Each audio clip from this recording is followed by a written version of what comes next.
ಮಧ್ಯಪ್ರಾಚ್ಯದಲ್ಲಿನ ಸಂಘರ್ಷ ಈಗ ಅಲ್ಲೆಲ್ಲೋ ಸಾವಿರಾರು ಕಿಲೋಮೀಟರ್ ದೂರದಲ್ಲಿನ ಯುದ್ಧವಾಗಿ ಉಳಿಯದೆ ಭಾರತೀಯ ಅಡುಗೆ ಮನೆಯ ಒಳಗೂ ಬಂದು ಮುಟ್ಟಿದೆ. ಇರಾನ್ ವಿರುದ್ಧದ ಅಮೆರಿಕ-ಇಸ್ರೇಲ್ ಯುದ್ಧದ ಪರಿಣಾಮ ಭಾರತೀಯ ಅಡುಗೆ ಮನೆಗಳಲ್ಲಿ ಕಾಣಿಸಿಕೊಳ್ಳೋಕೆ ಪ್ರಾರಂಭಿಸಿದೆ. ದೇಶದಲ್ಲಿ ಎಲ್ಪಿಜಿ ಸಿಲಿಂಡರ್ಗಳ ಕೊರತೆ ಕಾಣಿಸಿಕೊಳ್ಳತೊಡಗಿದೆ. ದಕ್ಷಿಣ ಭಾರತದ ನಗರಗಳಲ್ಲಿ ಇದರ ಕೆಟ್ಟ ಪರಿಣಾಮ ಗೋಚರಿಸ್ತಾ ಇದೆ. ಎಲ್ಪಿಜಿ ಸಿಲಿಂಡರ್ಗಳ ಕೊರತೆಯಿಂದಾಗಿ ಚೆನ್ನೈ ಮತ್ತು ಬೆಂಗಳೂರಿನ ಅನೇಕ ರೆಸ್ಟೋರೆಂಟ್ಗಳು ಮತ್ತು ಹೋಟೆಲ್ಗಳನ್ನು ಮುಚ್ಚಲಾಗಿದೆ. ಮುಂಬೈನಲ್ಲಿ ಎಲ್ಪಿಜಿ ಸಿಲಿಂಡರ್ಗಳ ಕೊರತೆಯಿಂದಾಗಿ 20% ಆಹಾರ ಮಳಿಗೆಗಳು ಮುಚ್ಚಲ್ಪಟ್ಟಿವೆ ಅಂತ ಮುಂಬೈನ ಹೋಟೆಲ್ ಮತ್ತು ರೆಸ್ಟೋರೆಂಟ್ ಅಸೋಸಿಯೇಷನ್ ತಿಳಿಸಿದೆ. ನೋಯ್ಡಾ ಸೇರಿದಂತೆ ಉತ್ತರ ಪ್ರದೇಶದ ಹಲವು ಜಿಲ್ಲೆಗಳಲ್ಲಿ ಗ್ಯಾಸ್ ಏಜೆನ್ಸಿಗಳ ಮುಂದೆ ಉದ್ದದ ಸರತಿ ಸಾಲುಗಳು ಕಂಡುಬರ್ತಿವೆ. ದೇಶದ ಹಲವೆಡೆ ಕಪ್ಪು ಮಾರುಕಟ್ಟೆಯಲ್ಲಿ ಗ್ಯಾಸ್ ಸಿಲಿಂಡರ್ ಮಾರಾಟವಾಗ್ತಿರುವ ಬಗ್ಗೆ ವರದಿಗಳಿವೆ. ಭಾರತ ಜಗತ್ತಿನ 2ನೇ ಅತಿದೊಡ್ಡ ಎಲ್ಪಿಜಿ ಆಮದುದಾರ ದೇಶವಾಗಿದೆ. ದೇಶದಲ್ಲಿ ಅಗತ್ಯವಿರೋದರ ಅರ್ಧಕ್ಕಿಂತಲೂ ಕಡಿಮೆ ಪ್ರಮಾಣದ ಎಲ್ಪಿಜಿಯನ್ನ ಮಾತ್ರ ದೇಶೀಯವಾಗಿ ಉತ್ಪಾದಿಸಲಾಗ್ತಿದೆ. ಹಾಗಾಗಿ ವಿದೇಶಗಳಿಂದ ಆಮದಾಗುವ ಅಡುಗೆ ಅನಿಲವನ್ನೇ ಹೆಚ್ಚಾಗಿ ಅವಲಂಬಿಸಬೇಕಿದೆ. ಎಲ್ಪಿಜಿಯ ಬಹುಪಾಲು ಬರೋದು ಗಲ್ಫ್ ರಾಷ್ಟ್ರಗಳಿಂದ ಮತ್ತು ಈಗ ಯುದ್ಧ ನಡೀತಿರೋದರ ಪರಿಣಾಮವಾಗಿ ಪೂರೈಕೆ ಸರಪಳಿಯಲ್ಲಿ ವ್ಯತ್ಯಯವಾಗಿರೋದು ಭಾರತೀಯ ಅಡುಗೆ ಮನೆಗಳಿಗೆ ಬಿಸಿ ಮುಟ್ಟಿಸಿದೆ. ಪ್ರತಿ ವಾರದ ಎಲ್ಪಿಜಿ ಆಮದು ಪ್ರಮಾಣದಲ್ಲಿ ಈಗಾಗಲೇ 30% ಕುಸಿತವಾಗಿದೆ ಅನ್ನೋ ವರದಿಗಳಿವೆ. ಈಗಾಗಲೇ ಗ್ಯಾಸ್ ಬೆಲೆಯಲ್ಲಿ ಹೆಚ್ಚಳವನ್ನೂ ಮಾಡಲಾಗಿದೆ.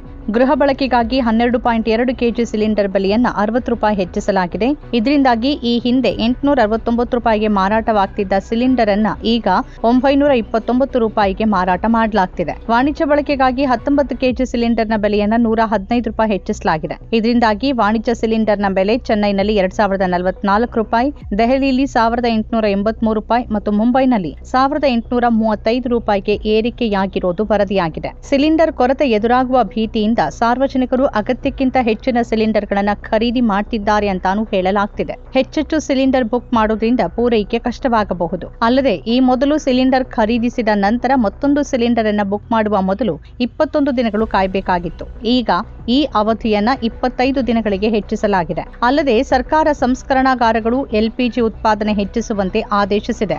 ವಾಣಿಜ್ಯ ಬಳಕೆಗಿಂತ ದೇಶೀಯ ಎಲ್ಪಿಜಿಗೆ ಆದ್ಯತೆ ನೀಡಲು ಸೂಚಿಸಲಾಗಿರುವ ಬಗ್ಗೆ ವರದಿಗಳು ಹೇಳ್ತಿವೆ. ಇನ್ನೊಂದು ಕಡೆ ರೆಸ್ಟೋರೆಂಟ್ಗಳು, ಸಣ್ಣ ದರ್ಶಿನಿಗಳು, ಹೋಟೆಲ್ಗಳು ಹೆಚ್ಚು ಕಷ್ಟ ಎದುರಿಸುವಂತಾಗಿದೆ. ಎಲ್ಪಿಜಿ ಪೂರೈಕೆಯಲ್ಲಿ ವ್ಯತ್ಯಯವಾದಾಗ ಸಾಮಾನ್ಯವಾಗಿ ಸಣ್ಣ ದರ್ಶಿನಿಗಳು ಹೆಚ್ಚು ಹೊಡೆತ ತಿನ್ನತ್ತೆ ಅಂತ ಹೇಳಲಾಗುತ್ತೆ. ಸಿಲಿಂಡರ್ ಸರಬರಾಜು ಸ್ಥಗಿತವಾಗಿರುವ ಕಾರಣ ಹೋಟೆಲ್ಗಳು ಬಂದ್ ಆಗುವ ಸಾಧ್ಯತೆಯೂ ಇದೆ ಎನ್ನಲಾಗಿದೆ. ಒಂದ್ ಕಡೆ ಅಡುಗೆ ಅನಿಲ ಕೊರತೆ ಮತ್ತು ಬೆಲೆ ಏರಿಕೆ ಬಿಸಿ ತಟ್ಟುತ್ತಿರುವಾಗಲೇ ಮತ್ತೊಂದು ಕಡೆ ಆಟೋ ಗ್ಯಾಸ್ ಮತ್ತು ಸಿಎನ್ಜಿ ದರಗಳಲ್ಲೂ ದಿಢೀರ್ ಏರಿಕೆಯಾಗಿರುವ ವರದಿಗಳಿವೆ. ಆಟೋಗಳಿಗೆ ಬಳಸಲಾಗುವ ಎಲ್ಪಿಜಿ ಗ್ಯಾಸ್ ಬೆಲೆ ಈ ಹಿಂದೆ ₹58 ಇತ್ತು. ಈಗ ಕೆಲವು ಕಡೆ ಪ್ರತಿ ಲೀಟರ್ಗೆ ₹59 ಹಿಡಿದು ₹69.74 ವರೆಗೆ ದರ ಏರಿಸಲಾಗಿದೆ ಅಂತ ವರದಿಗಳು ಹೇಳ್ತಿವೆ. ಕಾರುಗಳು ಹಾಗೂ ಕ್ಯಾಬ್ಗಳಿಗೆ ಬಳಸಲಾಗುವ ಸಿಎನ್ಜಿ ದರ ಈ ಹಿಂದೆ ಕೆಜಿಗೆ ₹88 ಇತ್ತು. ಈಗ ಅದು ಏಕಾಏಕಿ ₹90 ಗಡಿ ದಾಟಿದೆ. ಈ ಮಧ್ಯೆ ಅಡುಗೆ ಅನಿಲ ಕೊರತೆ ಇದೆ ಎಂಬ ಮಾಹಿತಿ ಆಧಾರರಹಿತವಾಗಿದೆ. ದೇಶದಲ್ಲಿ ಸಾಕಷ್ಟು ಅಡುಗೆ ಅನಿಲ ಲಭ್ಯವಿದ್ದು ಜನ ಚಿಂತಿಸುವ ಅಗತ್ಯವಿಲ್ಲ ಅಂತ ಬಿಪಿಸಿಎಲ್ ಮತ್ತು ಎಚ್ಪಿಸಿಎಲ್ ಗ್ರಾಹಕರಿಗೆ ಪ್ರಕಟಣೆ ಮೂಲಕ ಸಂದೇಶಗಳನ್ನು ಕಳಿಸಿವೆ. ಸೋಮವಾರದಿಂದಲೇ ಇಂತಹ ಸಂದೇಶಗಳು ಮೊಬೈಲ್ಗೆ ಬರ್ತಿವೆ. ಆದರೆ ವಾಸ್ತವ ಇದಕ್ಕಿಂತ ಬೇರೆ ಇದೆ ಅನ್ನೋದನ್ನ ದೇಶದ ವಿವಿಧೆಡೆಯಿಂದ ಬರ್ತಿರುವ ವರದಿಗಳು ಬಹಿರಂಗಪಡಿಸುತ್ತಿವೆ. ನಮ್ಮ ಕಾರ್ಯಕ್ರಮಗಳನ್ನ ನೀವು ನೋಡ್ತಾ ಇದ್ರೆ ನಮ್ಮ ಚಾನೆಲ್ ಅನ್ನ ಸಬ್ಸ್ಕ್ರೈಬ್ ಮಾಡಿ, ಪಕ್ಕದ ಬೆಲ್ ಐಕನ್ ಒತ್ತಿ ನಮ್ಮನ್ನ ಬೆಂಬಲಿಸಿ. ಹಾಗೆ ನಮ್ಮ ಕಾರ್ಯಕ್ರಮಗಳನ್ನ ಲೈಕ್ ಮಾಡಿ, ಕಮೆಂಟ್ ಮಾಡಿ, ಅದನ್ನ ಬೇರೆಯವರಿಗೂ ವಾಟ್ಸ್ಆಪ್ ಮೂಲಕ ಶೇರ್ ಮಾಡಿ. ನೀವು ಹೀಗೆ ಮಾಡಿದಾಗ ನಮ್ಮ ಚಾನೆಲ್ ಇನ್ನಷ್ಟು ಮತ್ತಷ್ಟು ಜನರಿಗೆ ತಲುಪಲು ನೀವು ನಮ್ಮೊಂದಿಗೆ ಸಹಕರಿಸಿದ ಹಾಗಾಗುತ್ತೆ. ಇದು ನೀವು ಯಾವುದೇ ಖರ್ಚಿಲ್ಲದೆ ಕೆಲವೇ ಸೆಕೆಂಡುಗಳಲ್ಲಿ ನೀಡಬಹುದಾದ ಸಹಕಾರ. ಧನ್ಯವಾದಗಳು.